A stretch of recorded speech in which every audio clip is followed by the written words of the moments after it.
May 15th, and the time is approximately 8:15.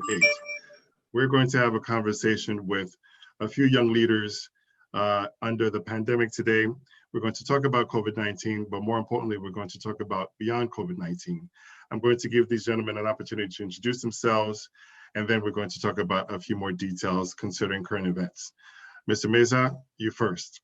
Introduce yourself to social media land, because hundreds, if not thousands of people will see this interview. So let them know who you are, sir. Yeah, no problem. Thank you so much, Ted. So my name is Steven Meza. I'm your candidate for Florida State Senate, District 33.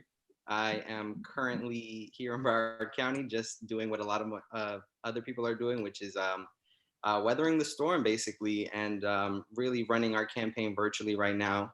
Currently, we're fighting for our youth, our truth in you, but of course, we're also fighting to move Florida forward. So please, if you can, check out our website, stevenmeza.com. Donate, volunteer. We need all the support you can because we need bold new leadership for our district. Thank you. Thank you very much. Mr. Manley, fellow board member, please introduce yourself. Thank you, and it's very good to see you again, Ted, and everyone else on the stream. Elijah Manley here, candidate for the Florida House of Representatives in District 94. A happy Gen Z, actually, running for the legislature. My second time running for office. And like everything else that was said, I am just weathering this storm here, dealing with the ravaging effects of coronavirus on our community and on our nation, and specifically here in South Florida. Just got through fighting pneumonia myself. Was scared a little bit there. But I'm just really ready to get in this fight and see what we can do to make lives easier for everyone else. So visit ElijahManley.com, donate, sign up, and join some of our relief projects as well. Awesome. Thank you very much. Mr. Gates, you're next. Hello, I am Zion Gates Norris. I'm a community activist, born and bred in Broward County, current student at Florida Memorial University. And I want to start off like this. I am not running for anything anytime soon, but I do work in the political field and I work in the community. So I'm just happy to be a part of this conversation. Okay, so let me just make this clear for social media land, because again, a few people will see this throughout South Florida. The participants this evening some of them are running for office. This is just not an endorsement in any way, shape, or form. This is just an opportunity to just be heard and have a conversation both in and outside of politics. Again, this is not an endorsement in any way, shape, or form for these candidates. So we are not going to go in any particular order. Let's just open up the floor, and please be mindful of the time because I'd like to give all of you equal time. And let's talk about what's on the mind of young people today. What is the pressing issue?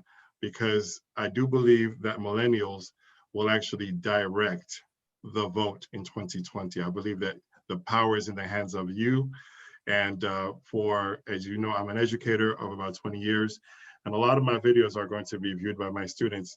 Let's first identify the age range for millennials, because I don't think I qualify anymore. So Mr. Manley, what is a millennial? And by the way, are you able to see the stream? Are you able to see the stream on your end? I am. I located it. Okay. All right. So what is a millennial, Mr. Manley? So I'm not a millennial, actually, although a lot of people think I am. I'm actually a Gen Z, Zoomer, Centennial, whatever you want to call us. Please break down the terminologies. So Centennial or Gen Z or Zoomer is anyone who was born between 1997 and the end date, we're still debating. Anytime after 1997, millennials are before that. Now there's a lot of debate on that, but I'm pretty comfortable enough to say that I'm actually a Zoomer and not a millennial, but I'll take both. And I can confirm that Mr. Victor is not a millennial, but in his spirit, he is. That's very kind of you. So very quickly, the age range, what is it? Is it 20s, 30s, 40s, 50s? Who is a millennial? So a millennial will be probably someone who is 23 through 35. Some people will say 23 through 40. And someone who's a Zoomer or Gen Z person is probably 21 or younger. So if you're younger than 23, you're a Zoomer? Pretty much. Like the oldest Gen Z people and the youngest millennials are we're the same pretty much, but there is a difference apparently. That's tough. Okay, so help me with the letters, please. Mr. Meza and Mr. Gates, just kind of weigh on this. The letters are confusing me. There's a Gen Z and there's also a Gen X. Yeah. So I believe Gen X is actually like my siblings. So they're a little younger than me. I'm in my 20s now. So I think everybody underneath the 20s should be a Gen X. I That's believe wrong. that's wrong. Really? I Gen, mean, it's really Gen confusing. X is my mom. That's Call my me mom. Gen Z. But so what's the difference between Gen Z and Gen X? Gen X is like my mom. They're in their 40s. Wow. It's okay. It's all confusing. At the end of the day, we're all humans, and that's the only thing that matters. Okay. All right, so let's bring Mr. Gates into the conversation. Mr. Gates, you identify yourself as a community activist. What is your mission, sir? My mission is really just to get Black and Brown folk registered to vote and make sure that we're actually out here voting for our rights and voting in the way that is best for us, and also educate. Something I always strive to do is educate everyone in my community, whether that be the LGBT community or the Black community, on your rights and also your voting rights. What do you have to lose in these elections? Because sometimes people don't realize what we actually have to lose.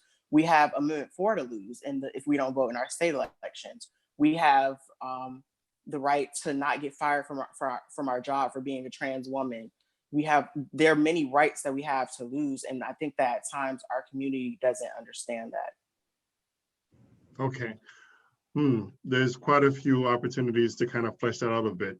So let's go to Mr. Meza. Mr. Meza, you're running for office. Why are you running for office? And I'm asking, and I must tell you, I'm very proud of you, and I don't want this to sound condescending. I'm very proud of you for being conscious, for being aware, because having been in the classroom for a long time, there's a lot of political and social apathy out there. There's a lot of kids who just kind of, well, let me just kind of play this video game, and who cares about who's running for president? Who cares that the president is Black? Who cares that the president is orange? So Yeah, exactly. I'm really proud of you for even taking on these major endeavors, because sometimes these situations seems larger than an individual. So I admire, because I think when I was your age, I don't think I was where you guys are right now. So I really admire that. So Mr. Meza, you're running for office, and why are you running, and why should the constituents vote for you? It was a really good question. I think you really did hit it on the nail, though. For me, it's the fact that I really got into politics later. I always had an interest for it, though, because I liked understanding how our government worked. And I just didn't see that same appetite, like you're saying, with a lot of our generation now, and even my younger siblings. So I think right now I'm really running for office, not even to just show that young people can show a presence on the political stage, because why do we have the law as being somebody 21 can still run for office? So obviously the opportunity is there, and it is a possibility. So one, I wanted to engage young people to realize, that you can follow your dreams. You don't have to wait in line. You don't have to, wait for your seat at the table. You can take the chair and put yourself in it. That was one thing. My other thing is the fact that, not to get all political here, but I just believe that right now our community is asking for a lot more, and it's hungrier for more. And I think that we have to take this moment as an opportunity to go ahead and really educate people, especially with everybody being so engaged in politics now. We, like Zion was saying, we have to focus on, it's not about just only winning the race. It's also, how do these races affect us? How do people shape our lives? And for me, that was the real biggest thing, knowing that, my entire childhood was created and based off of the idea of somebody else, their vision for education and just our communities. So I felt like, at the end of the day, a younger person should also have, some context in the conversation. All right. What makes my job difficult is that I'm a talker, as you can tell. This is why I do this. You talked about quite a few things that I would actually like to flesh out, and I'm not necessarily sure we can actually go that far. And I'd like to be able to kind of flesh out those thoughts. So I'm going to actually give Mr. Manley one of the points that you bring up. Mr. Manley, I'm pretty sure everyone in Broward County knows who you are, which can be a double-edged sword. So I do think that your job or the chosen responsibility that all three of you have, maybe myself included, is an uphill battle. How do you get somebody who doesn't care to care? How do you get young people to care? Because, I mean, I ran for office, you ran for office. There are people who are not going to vote, and we fought and died for this, right? So how can you convince somebody to exercise their right to vote, which is really essential, just as essential as oxygen? Go ahead, Mr. Manley. Perfect. Thank you for that question. That's an important question. And the answer is as simple as this. We have to empower young people. A lot of young people feel left out of the political system, left out of the discussion, out of our political discourse, and only talked down upon too. And I think the best way of getting those young people involved in the political system is actually giving them a voice. Not just a voice when election time comes around, but a voice throughout their everyday lives in the political decision making that affects them. So I talk to a lot of young people out there, as well as old, but a lot of young people out there, students, college students, kids in high school, elementary, middle school, and they're not happy with the way the country is going because they feel like no one is listening to them. They feel like people just come around at election time, ask them to volunteer on a campaign, ask them to vote once they turn 18, but nobody's really passing policies that actually make their lives any better, and they see that. And I think the most important thing that we have to understand is that young people are the future of this country, the future of this state and this community. And without giving those young people a voice now to instill the value of civic engagement in them while they're young, that's not going to be a value that they hold as they get older. So I think those are some of the most important points. But I think what's also key in this is understanding that young people all come from different backgrounds and they face different issues too. And a lot of young people are raising themselves out here. You talk about the issues facing this country. You have young people out there who are homeless, facing homelessness, who are having to work jobs, skip school, help their parents pay the bills. And they feel they need someone, they need a champion to listen to them and fight for them. And they don't feel like they have that right now. Especially nowadays when folks are losing jobs and lives are at risk. Mr. Gates, how old are you? By the way, all three of you, how old are you, Mr. Gates? I'm 20 years old. You're 20, Mr. Manley? 21. 21, Mr. Meza? 21. 21. All right,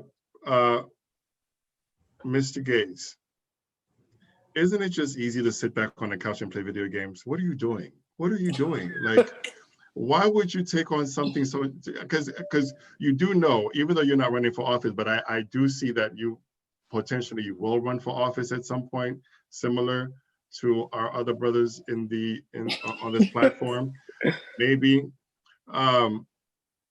humanity is kind of funny because whoever's either running for office or is an elected official, you're signing up for people to throw darts at you. So they will. They already do. Right. So why not take the easy road? Why are you taking the road less traveled? Because it's not easy. Because someone has to do it. I think that had Martin Luther King sat back and just preached in his church and didn't preach on civil rights, I definitely think that we would be we'll be way further. Like, we wouldn't be as far as we are now. If Barack Obama didn't take the leap to not only run for senator, then run for president, we definitely would have never seen a Black president at the time that we did. And not comparing myself to those great men, but someone has to travel the road that no one wants to travel. I didn't grow up in a household where we took the easy way out. I learned division doing long division. I didn't have a calculator in front of me. So I definitely said, yeah, I have to travel this road. It's not going to be easy. And that's something I'll tell any activist, any community organizer, anybody that labels themselves that way. It's not going to be easy. Any candidate, it's definitely not going to be easy. Your life is going to be under a microscope. But the reward is seeing that my people will go ahead and flourish and be great. And that's all I want to see. And I'm sorry, can I just also add to what Zion was saying? Please do. Another important part about, having these darts thrown at you, there's a reason for it. And it's because, and a lot of times, and I think nowadays it's very prevalent is the fact that, we treat politicians as celebrities. Politicians are not celebrities. They are civil servants. They are people working for the community. And if they are being criticized, they're being criticized not because they're probably a horrendous person, but more so what they're doing is not what their constituents are asking for. So I do believe you do have to take that hard road, even if it goes against the grain, because if there's a voice who's not being heard, that's just another voice that's disenfranchised. I'll add to this, I guess. Go ahead, sir. I just remember, one thing my grandmother said. My late grandmother, she passed away in 2013, but she lived through the height of, thank you, through segregation and sharecropping, and she lived a very long life. And I'm very blessed to have had the opportunity to even have discussions with her and learn some things from her. And my grandfather used to want to get into politics, but during his time, that was in his 20s, the KKK was very prevalent in the South. And he didn't have the opportunity to run for any office. And just knowing, myself that I'm able to do that just shows how far that we've come as a country and as a community. And I want that to be an opportunity that's available to all young people. And I don't think age is as important. I think it's about the real hard-lived experience. So many people who have had, poverty is just one of the biggest experiences someone can go through in their life. Having to fight to get the bread and butter on the table to help their parents out and to do things that no one else is going to do for them, I think is a very big experience. And we need to really, like Stephen said, we make politicians into celebrities as in heroes, when we need really more regular people, more working class people, more people with nappy hair, more people who speak our language, more people who talk like us, more people who breathe like us, instead of politicians who are so well put together and who have everything figured out. And I think that's the most important thing. And I think our generation is learning it. So I don't want anyone to tell us that our generation is lazy or they're not engaged. We have one of the most engaged generations in the history of this country right now. People doing climate strikes, people out there doing protests, running for office. I talk to dozens of young people every day who are running for office across this country, and they believe in a brighter future, and they should. Let me play devil's advocate, and I'm going to take what Mr. Manley just stated, and I'm going to go ahead and give it to Mr. Meza. Mr. Manley stated that we need to have other people at the table who are not so polished, who have a particular type of hair. Having said that, don't you believe that there is value in the wisdom of the polished person? Isn't there a value that a person who is older, more experienced, more educated, in terms of the ability to lead? Because my guess is, right, this is my guess for all three of you, my guess is, oh, look at this little kid, he's 21 years old, so cute, he wants to be a senator, he wants to be a congressman, who is this kid? He doesn't know anything. Is it possible, and not to say that millennials don't have anything to bring to the table, because believe it or not, I tell my students, and I have freshmen this year, freshmen fresh out of middle school, I learned more from them than they learned from me. I learn about human nature, I learn about life, I learn about character, I learn about even the process of educating them. I learn something new every year. So I do understand that someone at any age, I have a 5-year-old, I'm learning from her. So to be a commissioner, a mayor, a senator, a congressperson, I do believe that some life experience comes with that in order to help lead a community. So talk to us, Mr. Meza, as to letting the not so polished person at the table. So I'm really happy you asked me this, because I think I talk about this on a regular even with just Elijah, where I always say, campaigning is really weird because it feels very disingenuous sometimes. And so sometimes I stray away from things because it just doesn't feel like me. And I think that's the thing with polished people. When you think of polished, you think of the education and life experience and all that. But I just do not believe that when you look at great leaders like Martin Luther King, like Zion was saying, that they were taught specifically how to be a leader. There is nothing in this world, I believe, no matter what type of government education or anything you receive, that can tell you how to manage the lives of hundreds of thousands of people with so many different circumstantial situations. That to me is why I believe that I don't think it takes a polished person. It doesn't take an Ivy League degree. I believe it really does take who is the best voice that represents a community. And, you know, I believe majority of the time young people have that because, you know, as time progresses and things change, like you were saying, you know, we learn more from the new generation than we have in our entire experience. And that's because, you know, they see and do things in their lifetime way different than we do. And that is the thing we have to embrace, is the fact that there is going to be change and there will be something new. And that, I believe, is why, you know, it does take sometimes, even if the person's not polished, to be there. I mean, if you want to think of not polished, we have the AOCs, and I always say this as a joke, but I think a lot of people will agree, the AOC of the Republican Party would be like Trump, because these people are so outspoken. They're not what you typically see in politicians. And I think that's really what people want. They want to feel genuine, raw emotion. So I feel like, honestly, if he's not polished, but he's saying the right things and he really has a plan, vote him in. What does he have to offer way better than the other person? You never know. So I feel like it's really about giving people a chance, but really staying informed as voters, and even as a generation. Okay, so Mr. Gates, based on what Mr. Mrs. just stated, if, for example, a millennial can bring, and I do believe this, by the way, can bring some value to the table in terms of a commission, a dais, then what's the point of even going to school? Why not let a 10-year-old at the table?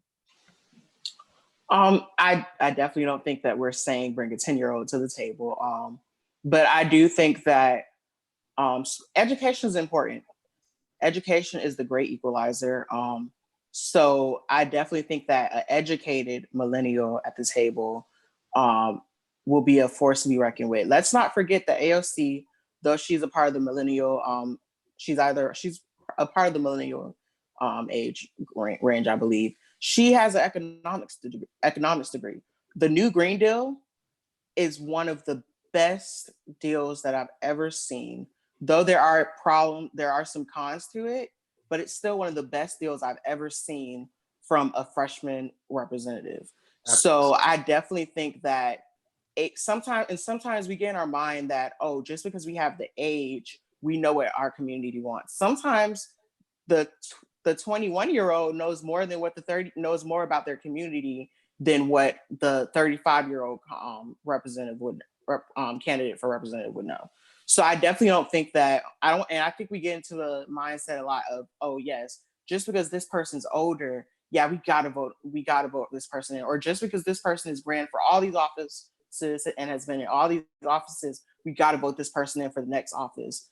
Sometimes we need a shakeup. And I mean, New York showed it best when AOC came along and took a sitting Democrat seat, that sometimes a shakeup is needed. So I definitely think that this generation, Gen Z, Gen X, millennial, I think that we are the generations that like to shake the table, as Michelle would say. As a believer of shakeups, the civil rights movement was a shakeup. So I believe, and I'm a beneficiary of that. So definitely, I do believe in shakeup. The fight against slavery is a shakeup. So, yeah. So without that, I wouldn't be here. Maybe we wouldn't be here. All right. So a couple of things we need to talk about. And again, maybe we might have to do a series and come back because we can just talk for quite a bit. Let's go to Mr. Manley. Mr. Manley, what is an ideal world for you? Oh, let me go ahead and bring you in. Sorry. Oh, no problem. What is an ideal world for you whereby Mr. Gates was talking about a shakeup? What is an ideal world for you whereby shakeups won't be necessary? So what is an ideal world for you? What would you like to see? If you were president of the universe, what would you see? What would you like to be done? That would be great. That's a really good question, and I can't say that I have that fully thought out myself. But I will say that to me, an ideal world is a world with no child is starving, no child is suffering, and no child is sleeping out on the street. To me, the ideal world is a society where we don't have to fight for a seat at the table, where young people don't have to fight at a seat at the table, where queer people like myself don't have to fight for a seat at the table, to fight for representation, because we're losing that in the legislature this year, or in the House this year, where people don't have to fight for the scraps that are left over, while so many others have so much and don't want to give even a little. To me, an ideal world is, some people might want to call it a utopia, but to me, it's the world we deserve. And it's the world we need to fight for, because our parents and our grandparents fought as hard as they could to get us here. And, believe me, a lot of our ancestors, go back 100, 200 years, would have not imagined us getting this far. This would have been a dream. So if, this is a dream to them, I think we can dream a lot higher than than our current possibilities show us. Okay, very good. Mr. Mesa, do you want to weigh in on that? Because I have another question for you already, but do you want to weigh in on that? You're on mute. No, you can ask me the other question. I think he said that perfectly. I mean, I really like the concept of the ideal world, though, because it's not attainable. It's it's something you hope to be. It's probably something more than it's supposed to be. So the ideal world to me is really, and if I wanted to be really realistic, is just the fact that, honestly, like he was saying, the seat at the table and having the same rights, but it's also knowing that our society really works for people, and that's really just the thing, because I feel like we can tweak a lot of different things. That to me is the ideal world, knowing that we can all sit down like how we're having now, have a conversation, have a perfect dialogue, and knowing that we can create change gradually like this. That to me is an ideal world, rather than the politics and the bipartisanship. So okay, I'm going to go back and flesh out this conversation a little bit more about having millennials at the table. Okay, so I'm going to use myself as an example. I am a parent, and I have a 24-year-old, I have a 12-year-old, and I have a 6-year-old. And I can tell you that over the years, even though biologically those 3 children have the same parents, they do not have the same parent at the same time. When I was a father to my 24-year-old, I was just learning. yeah, And I had a little bit more experience with my 12-year-old. And I have even more experience with my 5-year-old, but I'm still learning with my 5-year-old. And I use that as an analogy to say that if, for example, I were to have had all of my 3 kids at the age of 18, I don't think it would have been a good idea, because there are books I needed to read. There are life experiences I needed to have in order to become a better parent. Being a parent makes me a better teacher in the classroom, and being a teacher in the classroom makes me a better parent at home, and also a better husband, a better family man.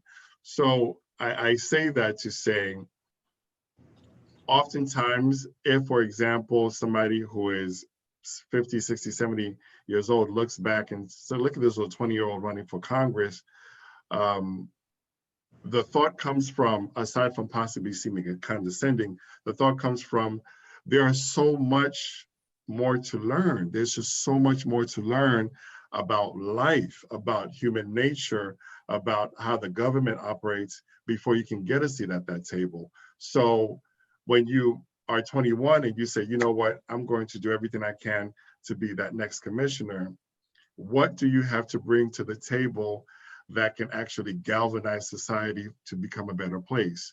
So any one of you guys can chime in on that. I'll go real quick. I think the most important thing is we want, a lot of those people to stop fearing us. We're your children, we're your grandchildren. We're not enemies. We're not here to, destroy the world or anything. And I think the most important thing is the reason why we're trying to get a seat at the table is because we're running out of time. We have, climate change and everything catching up with us, a world that's falling apart in front of our eyes. And we really don't have a choice but to get involved. Like, it's gotten so bad to the point where you have young people, as young as 10 or 9 or 8, becoming climate activists and doing what they're doing. And that's because we've been forced into that position. I would love nothing more than just to back away and go enjoy the college experience, to go out and, just, do what you do at 21. but we have an entire an entire future ahead of us that's being stolen away from us, and we're gonna have to fight for that. And again, there's a lot of experiences that you can have at any age. Experience isn't tied particularly to a specific number, although there are some things that are, like, you know, school and other things. There are some experiences people get early on in life, sometimes traumatically, that, you know, speed up that development process for them, where you have young people who become adults earlier, sadly, who are having to really do that grind work a little earlier than you should. And back to the whole ideal world thing, I think in the ideal world, a kid should be able to be a kid. You know, someone at 21 should be able to be 21, but also understanding that, you know, anyone at any age should be able to participate in a democratic system and be welcomed for it and be uplifted and be listened to. And the problem with a lot of the politicians today is that they don't mentor the young people coming behind them. They don't try to lift up those young people. It's wait your turn and sit out, but they forget to, you know, groom those people. And, you know, maybe they're unpolished, help polish them, help get them ready to fix the problems of the world that were not solved by the previous generation, even though they tried. And I think this is a discussion that has to continuously be had in this current political climate. Mr. Gates, what say you about the notion of waiting to bring more experience and more wisdom to the table, as opposed to, because, and again, no disrespect, my 5-year-old, when I'm driving, she'll say, "Daddy, can I drive? Can I drive?" And, you know, in my mind, I'm saying to myself, you know, sweetheart, I'd love to have you drive, but, you know, you're not even tall enough to reach the pedal. You know, you don't know how to read road signs. You don't understand the dangers of what can happen. So what say you about the idea that a 20 or 21-year-old is really not ready to lead the people, not because we don't believe in you, but because there's just so much more to learn. And there's always a whole lot more to learn, even if you're 60, 70 years old. What say you, Mr. Gates? There is always more to learn. And something I strive never to do, even once I turn 80 years old, I'm never going to stop learning. And learning doesn't, like, who you learn from doesn't have to have an age on it. And I definitely think that I disagree when people say, "Oh, young people can't be in Congress, young people can't do this," because if we can't be in Congress, but we can go in, but a 17-year-old can go to war, that I just don't understand that. So you guys can decide when we're going to go to war and make us go to war, but we can't have a seat at the table when you're deciding what's going to happen at that war. So 18-year-old can go ahead and shoot. They can know how to shoot a gun, but they can't know how to have a seat at this table. They can't have a seat at this table. So I definitely disagree with the notion of, oh, you have to have a certain age, you have to have a certain life experiences to have a seat at the table. Because essentially what people who are running for Congress are running for is to have a seat at the table so that they can put their opinion and the constituents' opinion up and the agenda. And I'm going to call out, and I'm not going to necessarily call out people, but I do agree with Elijah when he says that the older generation isn't mentoring the newer generation. They're not mentoring. There are many seats that have been lost in the midterms or in 2016 because a person who wasn't necessarily the best to run for that office at the time didn't say, "You know what, I'm going to resign and I'm going to let the next person get in the seat," because it was out of just pure selfishness sometimes, out of, I've been the honorable this for 30 years that now I don't know what I am without it. So I definitely think that we have to really look at, and I would say this toward the parties more so, because the purpose of a party is to push up candidates and to mentor the next group. So I would say we have to implore these parties, you have to start mentoring the next people that are going to come into these seats. Because I hate to say it, baby boomers, now millennials, Generation Z, we outweigh baby boomers. Baby boomers are dying off. So who's going to pick up the mantle? All right, so having said that, Mr. Meza, so let's just say we open the doors to all the millennials, right? And the millennials at the table, then who is going to mentor you, right? Let's just say if we have a table full of young folks, 20-year-olds, 21-year-olds, let's just say you all take over Congress and you're the next state reps and the congressional people. And, you know, somewhere in this conversation, we're talking about mentoring and grooming. If they're no longer there, if you guys win all of the offices, then who's going to groom you? Who's going to share the bad experiences and the good experiences with you? So I like the situation. I think the thing that's really gonna change that whole 21-year-old and the older politicians is the fact that we're more malleable. That's the one thing. I feel like the fact that we bring malleability in these situations. In general, you have quite a few young people who want to do it their way. You know that. Of course, yes, and that's the other thing. I think when you have those experiences, any like how you say you have middle school coming into high school, and this I believe it's the same way with even the state reps or congressional reps when it's their freshman term. There's a lot to learn. There's a lot you swore you knew that you didn't know that was actually right. And I think in that situation, like even for AOC, the fact that that was her first term and she did so well just proves the fact that, you know, at the end of the day, maybe it really doesn't take this level of this degree that we all assume for these public officials. Maybe it really just takes somebody who has the drive, somebody who has the energy and wants to learn to really push that boundary and to work with other people. Because at the end of the day, I feel like that's really the big issue is the fact that we don't want to work with people because, you know, oh, there was that one negative experience and all that. And I constantly read that, you know, as politicians or organizers, the one word we hate to hear is no, because you know, whatever you're asking, you're afraid to get that.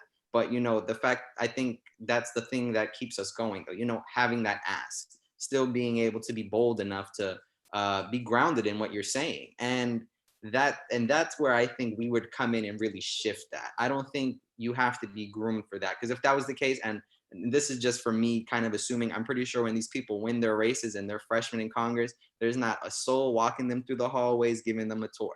They are probably having to figure out everything themselves. And it just proves that, you know, regardless of age, you would have to still go through the same thing, your own trial and error, and you're going to have to learn for yourself because, again, all experiences are different. And I guess to come full circle, when you were talking about, you know, what do we bring?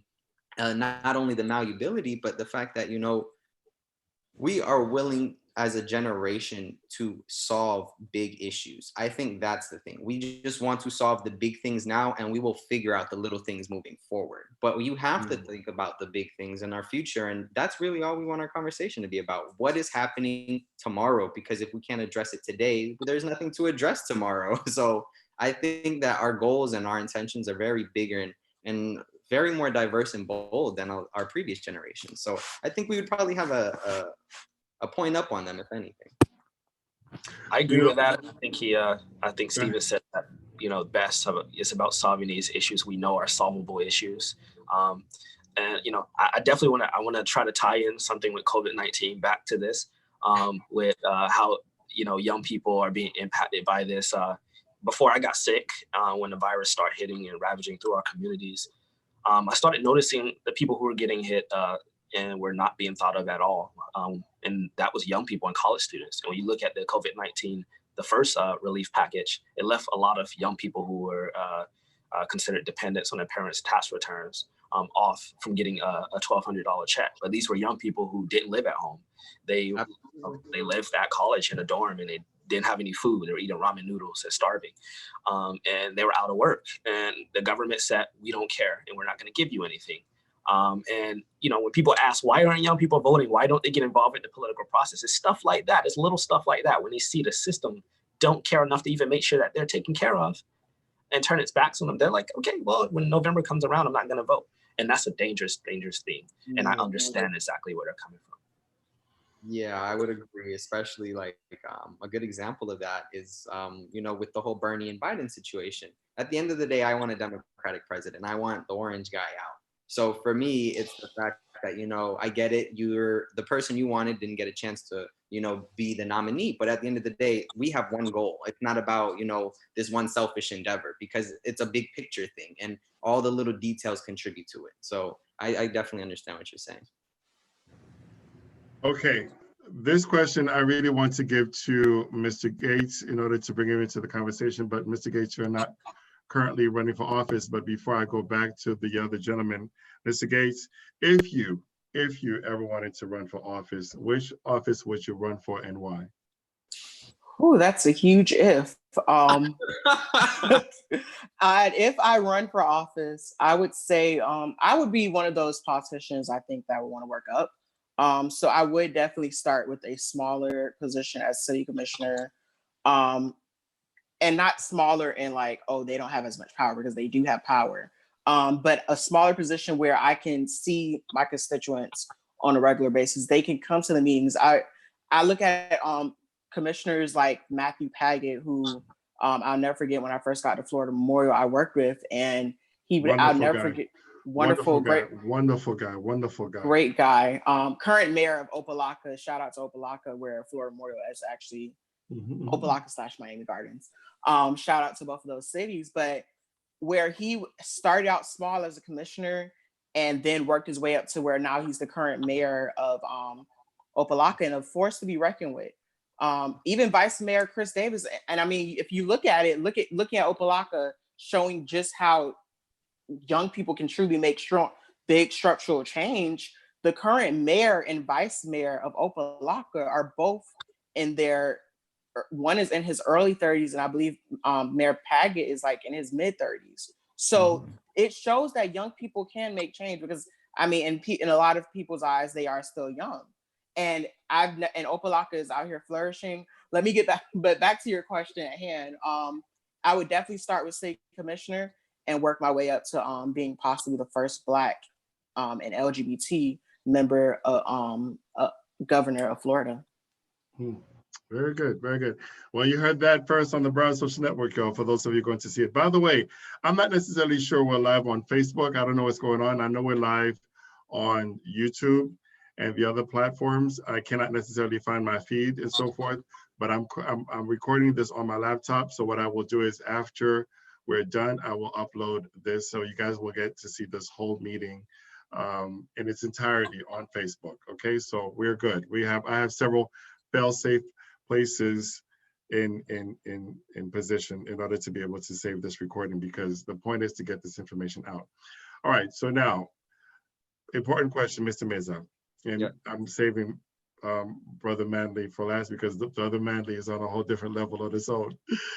Mr. Meza, why are you running for office, and why are you running for that particular seat, Mr. Meza? I mean, you have options. You could run for anything, right? So why are you running for that particular seat? That's a really good question. So I decided to run a little while ago last year. So I took a whole year to actually plan and understand what I'm getting into, what are the issues, how I can make a real change. You know, I actually went through the motions of understanding if this was the best decision for me. In terms of picking a seat, when I was looking at a lot of the districts, House and the Senate, I lived in the majority of the historically Black district, SD 33. And that was North Lauderdale and Pompano and Tamarack and Margate and Lauderdale. And I've been to all of those places. I either have family there, or I have lived there, or I have gone to school there. So I know for a fact I've actually grown up within these communities and I understand it. So, you know, I could have picked a House seat. I could have picked a whole different Senate seat, but I chose this seat particular because this representative in particular has actually been in this position as a state legislator since I was a child. And to now be an adult, and you know, I've always questioned what's going on in our community, and to finally see it, and it's not a lot, it's not much, or it's not what the community is asking for, that's not what we need either right now. That is where I realized that this was the seat that I needed to go ahead and bring real bold new leadership to. Not to say that the work wasn't good, but to really emphasize the fact that it's, you know, it's like read the room. I think you're off base. I think you need to kind of refocus as to what the goals are for this community. So when I talk to people and they don't know their representative, that worries me too, because these are positions where people should feel comfortable. And, you know, to bring back accountability into these neighborhoods, because I grew up in them, and I know for a fact I didn't like the police. I didn't care for my mayors or anything like that, because I didn't think they did real change. and to see how it all works, there can be something done. And it can be done in a way that's so different, so new, where, you know, this community actually does exactly what AOC did to hers, and it brings back everybody. It flourishes. People are more actively engaged, and they have a representative that's actually listening. That is what is so key to me. I've seen great people in their own seats, like Dan Daly, and who's another person? I don't want to get too controversial. Anna Eskamani, Senator Book, those people like that. I mean, we need somebody fighting for us like that in this district, especially the historically Black district. We need somebody who's willing to raise a voice, who's not scared. And most importantly, they need to be able to, you know, be accountable in this position, knowing that there is so many things to do and there is so many bills. There is not a day I don't think I'd be able to not work full time in this position, because I see so many things to be done. And that to me was the biggest thing. What needs to happen and where can I make it the most? And this was what felt like home to me, and I wanted to give back. Awesome, awesome, awesome, awesome, awesome, awesome. All right, Mr. Manley. Sir, if I remember correctly, if my memory serves me right, are you on record for being the youngest person to run for president of the United States? You're muted. Hello? Hold on. Hello? Okay, is this better? Yes, let me go ahead and repeat the question for the audience. So again, if my memory serves me right, are you or are you not on the record, official on the record, the youngest person to run for the United States of the United States of America for presidency? Yes, I am. I did do that very controversial thing, and I'm very proud I did. How old were you when you ran for president? I think I was 16. Okay, so I still am ambitious. But so you see, even your peer is laughing. I don't know why he's laughing, but even your peer is laughing. So aren't there like parameters or requirements to run for president? Yeah, there was. And, you know, knowing who I am, I didn't care. I wanted to make my voice heard. And I knew I wasn't going to win or get on the ballot or anything, but I did inspire so many other young people. Actually, one of my friends, you know, just seeing me run for that, he ended up running for office and winning the next election cycle. So, you know, I got something done by doing that, and I'm very proud I did. But now I'm running for something. What kind of food are your parents feeding you that allowed you to think that you can run for president? I mean, what kind of ackee and saltfish? They feeding me all types of stuff. Trust me, my mom making sure I'm fed. So, because I mean, when I was 16, there's just no way that would have never entered my mind running for president. What made you want to run for president of the United States then? And then let's talk about why you're running for the seat that you're running for now.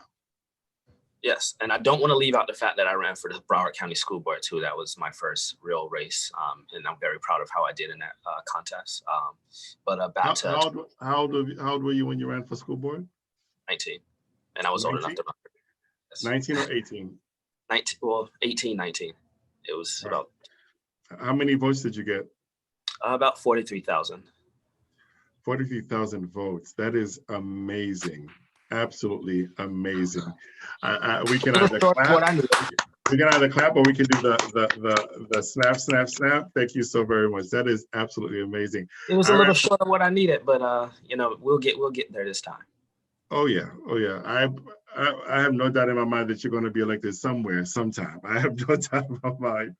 So yeah, so take us back to when you were 16 and you ran for office, and then more importantly, talk to us as to why you're running now and why that particular seat. I'll start with 2016. Why I ran for president. I was going through a lot during that time. Our family was going through homelessness. We were dealing with a lot of issues, and there's a lot to my story I don't talk about now because I'm currently writing a book about that. So I don't want to, spoil, the whole concept here. But there are a lot of things I have not talked about privately in my own personal life, and the things that inspired me to do what I thought was best. And one of the things I thought was best during that time, seeing that young people are not involved in the political process, and then people like me, of course. Was not involved in the political process, I thought about running for president. And I knew it was going to be a controversial thing. I knew, people in the news were going to be like, what? I knew people were going to be like, what's going on? But that was all to bring attention to the issues that I was talking about. And I did bring a lot of attention to those issues. And, we did a lot of historic things in that race. We even got the attention of the FEC and lawyers and, constitutional scholars who wanted to look into that. For the young people who will see this, my students possibly, FEC, you guys are going to have to kind of break down the terminology and the acronyms. Yes, that's the Federal Elections Commission, which deals with the campaign finance. They don't really deal with all the other stuff, but caught their attention too. And, I found out there were a bunch of loopholes in the system that allowed me to even run, even though I couldn't win or didn't qualify. And, a lot of people didn't see that as a serious run or anything. They thought, oh, it was just fringe and it was whatever. And yeah, people think what they want. But personally, during that time, I learned a lot about the political process. I made a lot of friends and networks across the country that are really very necessary for my race right now. And, without doing that, I don't think I would be the person I am now. And I don't think I would have the connections I have now. Right. Because which is all very commendable.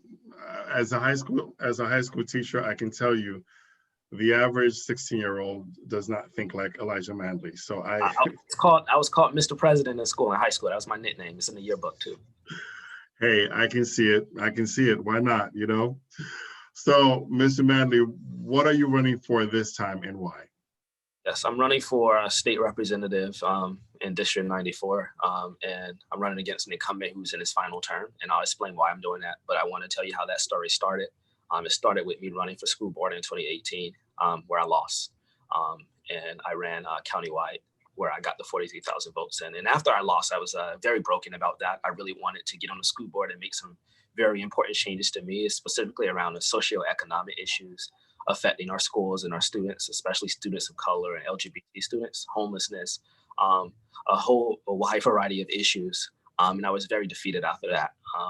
And honestly, I wasn't planning on running for anything for another, 5 or 6 years. I thought to myself, I'm just going to wait till I get older and, just polish up, go intern for somebody, go get some money and make some money and deal with school and everything. And it wasn't until around October of last year where I reached out to my state representative to talk about homelessness, youth homelessness, and issues in the district. But it was because I saw a young guy living in a cardboard box off of Sunrise Boulevard, very, very young. And I went up to the child and I asked him, where's your parents? And he said he didn't know. He didn't see them for 2 days. And I said, okay, I contacted everybody I could in the county. I contacted the media, I contacted everybody. And then, nobody cared. School board didn't care, no one cared. And I contacted my representative and I didn't, lucky me, I had his number.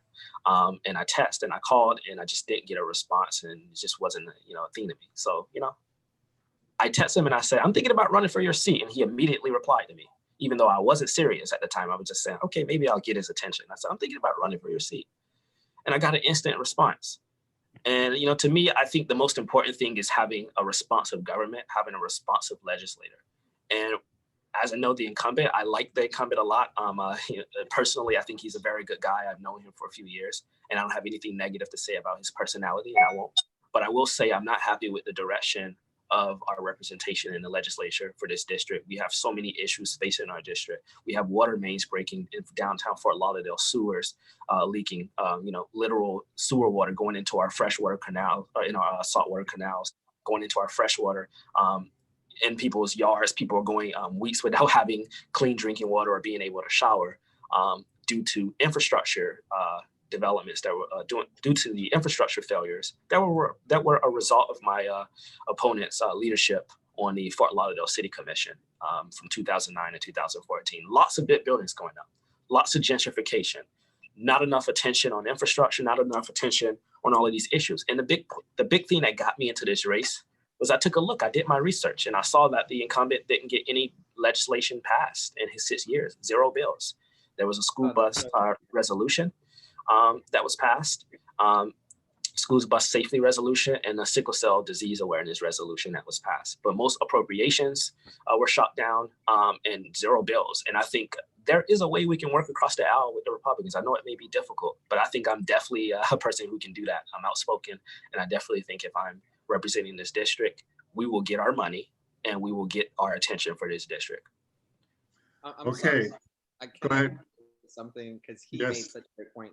If you cannot pass a bill at this legislature, from not even within in your committee or just as an individual on that floor, I think you have to go, because what are you doing as a productive, efficient state legislature if you cannot work across the aisle, even if you can't even get a reading on the floor? If you are not even introducing bills, there should be mountains of bills for people to introduce, especially in South Florida, and not to see it. I agree with you, Elijah. It's like the most egregious thing ever. It's like a disservice to our community almost. Like, what am I seeing that you aren't, and why can't you address it the way I'd like to? So I completely get that, and I think that is a big factor as to why you should even run against somebody who you claim to be is inefficient or anything like that.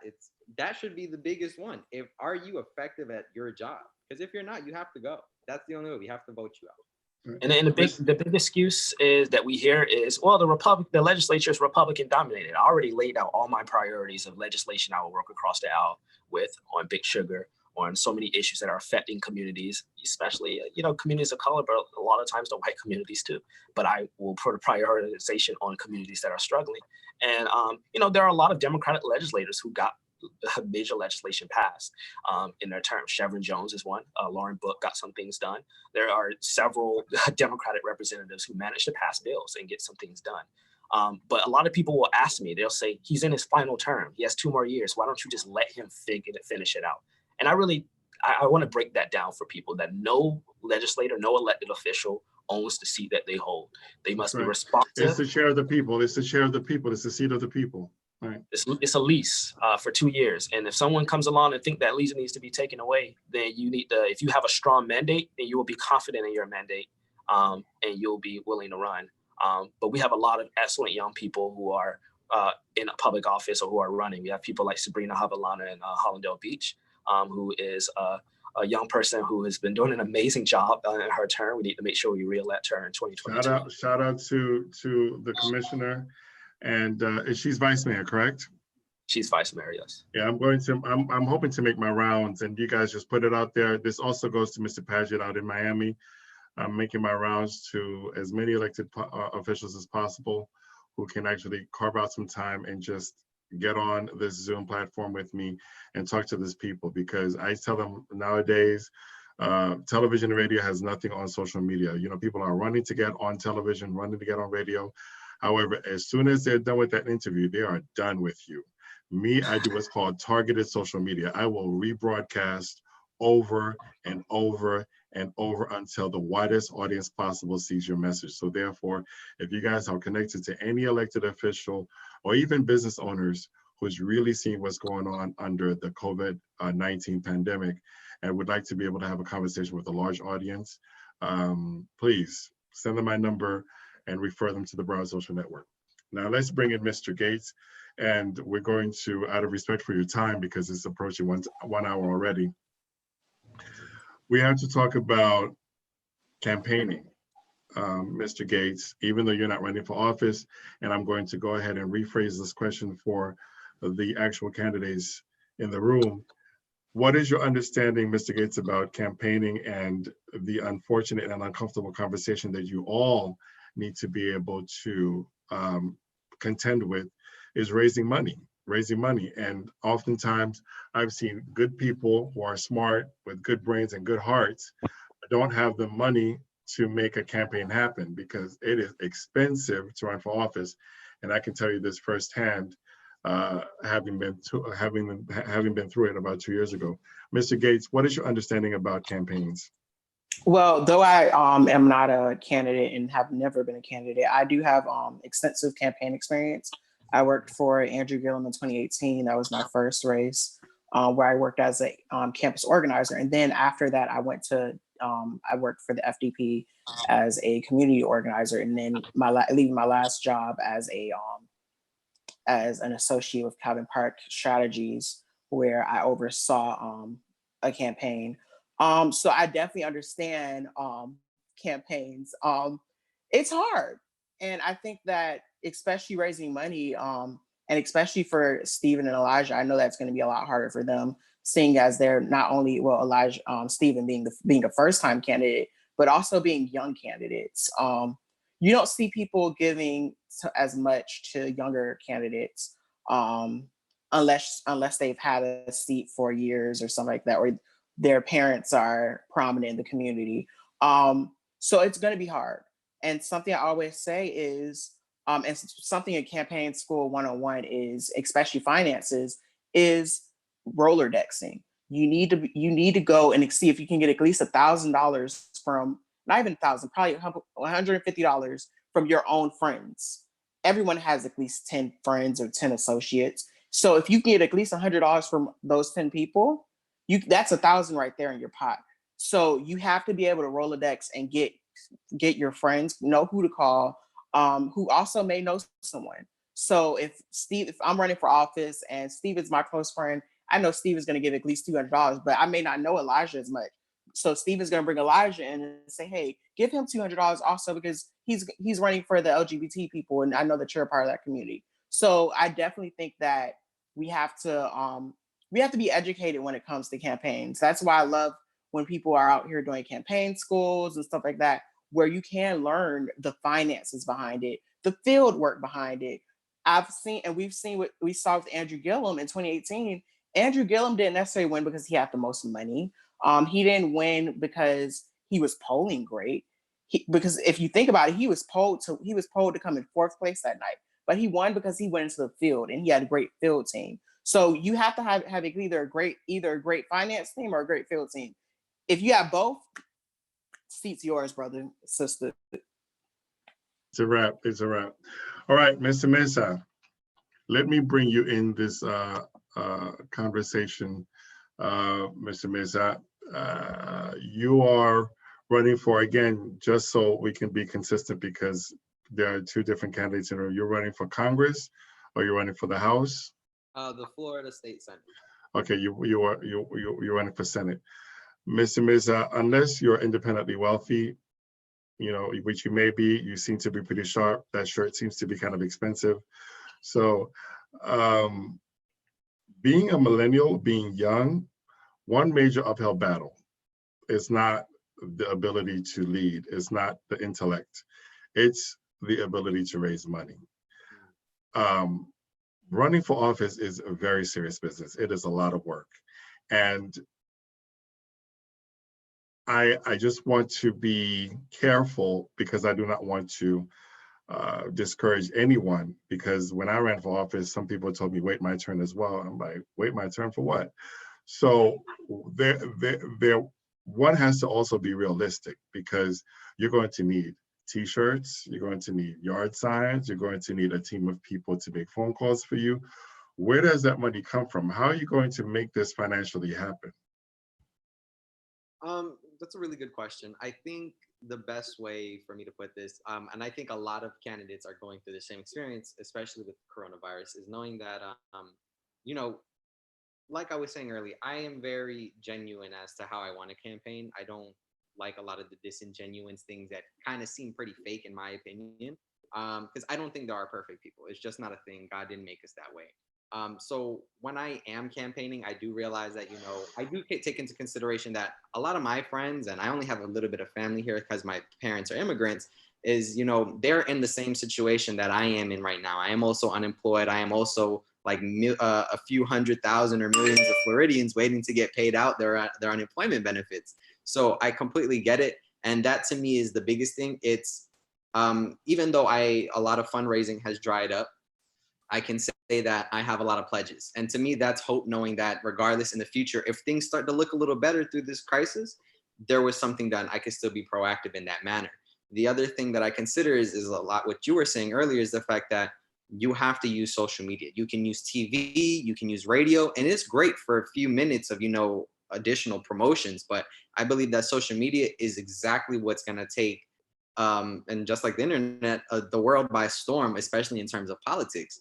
And I'm going to keep referencing AOC because I really look up to that campaign as to how they really moved that. Even though she hustled a lot and knocked on doors, we can't do that right now. One thing she really stayed true to is the fact that if you can leave a mark on social media, that is your door to enter. And I feel like as a millennial, a Gen Z, as just a young person, that's kind of my foothold to get in.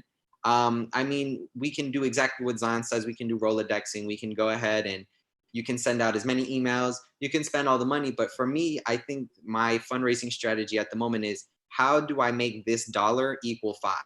Because at this moment in time, we have to stretch everything out as thin as possible. So I have to, if anything, I have to be more resourceful of how I'm using my time, or what are the things I really need for my campaign. I know right now I'm probably not gonna need a few t-shirts or a few signs because a lot of people aren't walking around the streets. And I know for a fact there's not a lot of traffic. But one thing I will go ahead and, put money into is my social media presence. So at this very moment, like a lot of campaigns I've been seeing, we're really focusing, like you said, Ted, go straight to social media. And really just try to work whatever connections we do have left in the community. But for me, it's really hard for me right now to even ask for a donation, even though I know that's a part of the game. I just know the situation I'm in, and I really respect knowing that a lot of people are in probably way worse circumstances. So for me, it's what can I do to keep the community informed, and what can I do to keep them, just reminded that there's somebody there for them. So as of lately, my Rolodexing is just, I'm going through all the city's business catalogs and their phone books, and I'm calling all businesses, seeing how they're doing through this, making sure they have the relief they have. Just because I don't think there's a lot of representatives right now that are picking up their phone. And I only say this because I've called mine and nobody answers. Mm. Okay. All right. So having said that, Mr. Manley, and we're going to give you this question and then we're going to go into closing statements. Mr. Manley, considering COVID-19, considering the pandemic, considering that you've ran for office before, is this a realistic endeavor at this time? I know that one of the interviews I did was for a gentleman to say, you know what, I'm going to just kind of pause my campaign for now because it's not realistic to be able to try to raise money for now. So at the time, considering the circumstances, is this a realistic endeavor? Yes, absolutely. And I came in this race very big-eyed with this. And, I do kind of have a little free rolling here because I kind of have a lot of name recognition already with voters. So I do get somewhat of a pass, but we managed to get over 1,000 donors to get us over $22,000. Most of it's gone because early on in the race, something told me, I think it was the powers that be told me, you need to go out there and start knocking doors now. And I started in January, and I said, I'm not waiting because anything can happen. And I'm so glad I did that. And we knocked on thousands of doors already. And that's one of my favorite things to do is knock on doors. So we went out there and we knocked on doors like crazy in January, and in February, and then March came along and this happened. And honestly, I feel like the universe told me to go out there and start campaigning as early as possible. I'm a small dollar donor person. I'm not really big into corporations and all of that. But because my donor base are people who give 5, 10, 15, 20 bucks, people who work in these jobs, a lot of these people don't have enough money to give. And in March we had over $30,000 in pledges made for the month of April, and unfortunately this came along. So I'm not going to lie and state that I haven't backtracked on what I said. Originally, when I entered this race, I said I wasn't going to start up a PAC. I wasn't going to take any bit dollars, but I'm adapting to the circumstances that are occurring right now in the society. And I am reaching out to my donors, people who have already maxed out to me, people who have given me $500, $1,000. And I'm asking them to give me a little bit more. Give me 5,000, give me 10,000, give me what I need to win this race because I need to win. That's the most important part of this. So, some people are not going to be happy with that because they're going to feel like I backtracked or they feel like I sold out or whatever.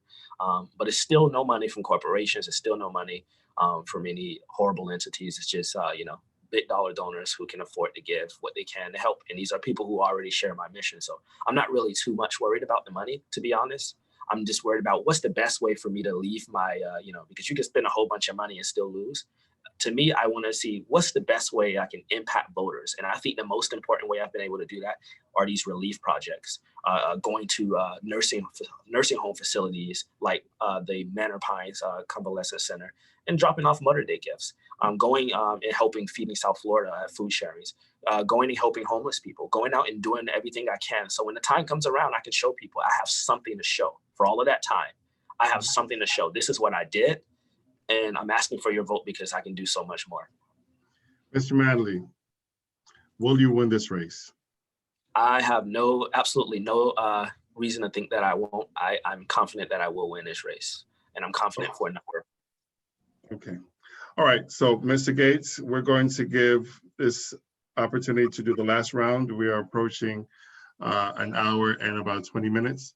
Mr. Gates, 1 minute closing statement, and then we go into Mr. Mesa, or we'll go into Mr. Manley, and then maybe Mr. Mesa will be the closing person to close this out. Mr. Gates, one minute closing statements to social media land, please. Well, first, I want to thank you, Mr. Victor, for having me on. My pleasure. And I want to say something to the community and the Broward community especially. We are in this together. So as we see them reopening, please still make sure that we stay cautious and that we stay vigilant, and with that, if you can, stay at home. I understand that some jobs may be forcing people to come in, but if you can, stay at home. And yeah, God bless us all. Thank you so very much. Mr. Manley, 1 minute closing statement. Absolutely. First of all, I want to say thank you, Ted, for inviting me on. I can't wait to see you back out there at the at our committee, doing what we need to do to make the education system more fair. Absolutely. Thank you to Zion and to Stephen for coming on and having this very enlightful discussion. And to those people out there in the community, people who are watching, who may not be well connected, or people out there, just know that I hear you. I absolutely see you, and I promise you I'll have your back, whether that's in the legislature or that's outside. I will continue to fight for you. We're going to get through this. It's not about how hard we fall. It's about how big we get right back up and get right back out there. And I have a lot of confidence in this country, and I have a lot of confidence in our community that we'll do just exactly that, and we'll be just okay through the rest of this. So let's keep going. Let's get back out there, and I think that we'll do the best we can, and we'll have something to show for it. When will I get a copy of your book, Mr. Manley?